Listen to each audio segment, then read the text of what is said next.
Hi, I'm Jenny, and I'm going to show you today how to collect and ship water samples to find out if you have PFAS, also known as per and polyfluoroalkyl substances or forever chemicals in your water. Once you sign up, we will notify you when we send your box to the address you listed. The box will arrive and it will look like this, a square box. And the first thing to make sure you do is that you save your box because you'll use the same box to return your water samples back to us. So when your box comes, you can go ahead and pull the tape off, open it. Inside is this insulated liner. That's to make sure your samples stay cool with the ice packs when you return them. There's also a return shipping label that you'll have. We have an extra bag to stick your chain of custody document in. These ice packs, you'll have 3 of these, and you'll put these in your freezer for 2 nights. You will have a bag of bottles. You will have between 2 and 6 bottles depending on the type of samples that we're collecting and analyzing for.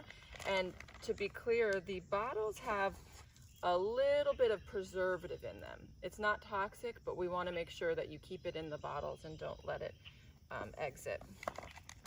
And some of the bottles, some of the boxes have some water in one bottle. That's called a field blank, and we'll tell you what to do about that. The next thing to make sure is that you take the ice packs in the box and you put them in the freezer for at least 2 nights overnight, because you'll need that once you collect your samples to ship back to us.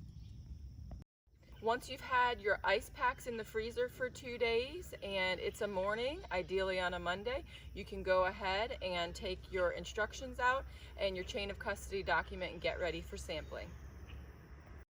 We recommend that you do your water sample collection on a Monday morning before you put on clothes that are stain repellent, water resistant, have fabric softener, and you put on any cosmetics or lotions. And this is to make sure that we don't accidentally put any PFAS that are in consumer products into your water samples. To also make sure that we keep PFAS from your home outside of your water samples, you should also wear the gloves that we provide. Remember, if you have a whole house water filter that has activated carbon or something else that is already designed to remove chemicals like PFAS from your water, and you want to participate in this study, please come outside your house and collect your water samples from a spigot or another unfiltered source outside your house, like a wellhead. If you are collecting your water outside, collect directly from the spigot, so remove any hoses or other fixtures first. When you're ready to sample, the first thing that you need to make sure is that you collect your samples at an unfiltered tap. So if you have a water filter on your kitchen sink or a refrigerator, you'll need to come to a bathroom or a garage or another location. If you don't have anywhere inside that's unfiltered because you have a whole house filter, then you can sample at a hose, potentially an outdoor water spigot, or the wellhead. For today, we're going to sample in this bathroom sink. And so first, I'm going to turn the sample on at normal speed and let it run for 4 minutes. While the water is running for 4 minutes, you can go ahead and get your gloves on that we provided in the box. And while that timer is finishing the 4 minutes, you can go ahead and get your first bottle ready. Look at the order of the chain of custody document. Make sure it's the right number. It's bottle 1.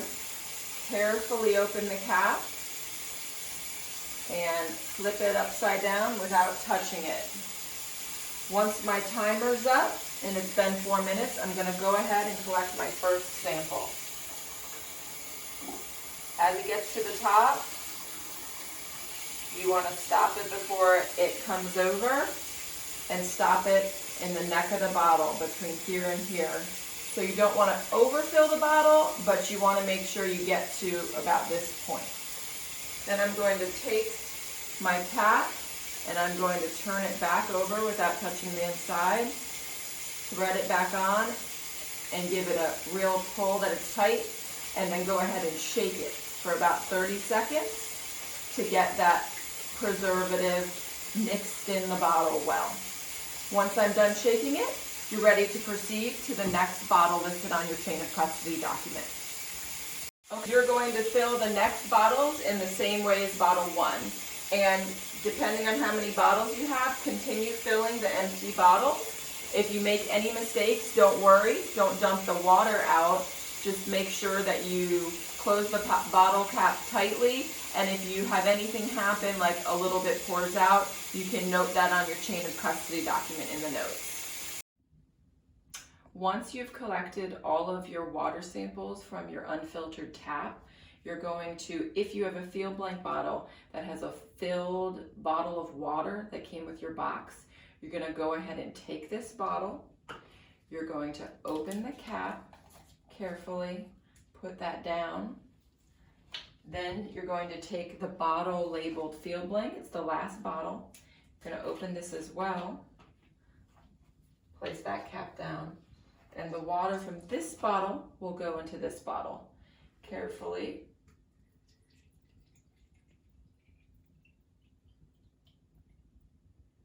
The goal of this is to make sure that there is not any cross-contamination when you're doing your water sample collection. So if you have any clothing or personal care products on you that have PFAS or forever chemicals in them, and any of that gets in there, ideally we'll know that by doing this field blank bottle. So once you have that go into here, give it another shake and place it with your other bottles. Okay, after you collect your samples, place them in the fridge while you're waiting to call UPS. Once you call UPS and they verify your pickup, and you know they're picking up that same day, you can go ahead and get your ice packs, put them in the box and get your samples in the box, tape the box closed, and put the return mailing label on the box and place it out where you normally get your packages picked up.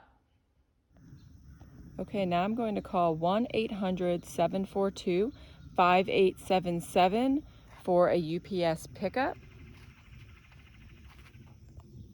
You can call UPS to pick up your box at your home address. You can also drop it off. UPS is coming to pick up the samples. So I took my water bottles out of the refrigerator. I placed them in this large bag. I'm going to close the bag, take the air out, put them in my box with the insulated liner, and take these ice packs, put them around the outside, and you can see right here that it fits perfectly your number of bottles and the 3 ice packs around.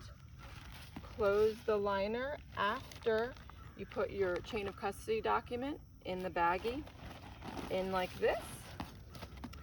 Going to close your box up, re-tape the box shut, and put the new prepaid shipping label on.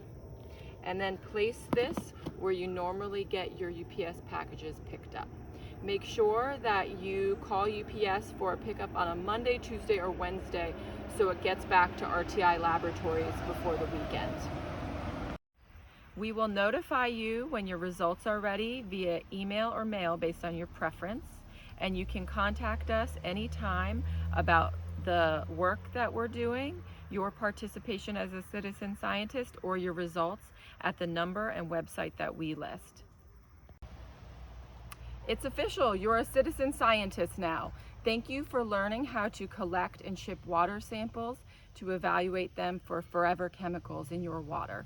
We will notify you of your results once they're completed at the lab via email or mail, and you can contact us anytime at the number we list.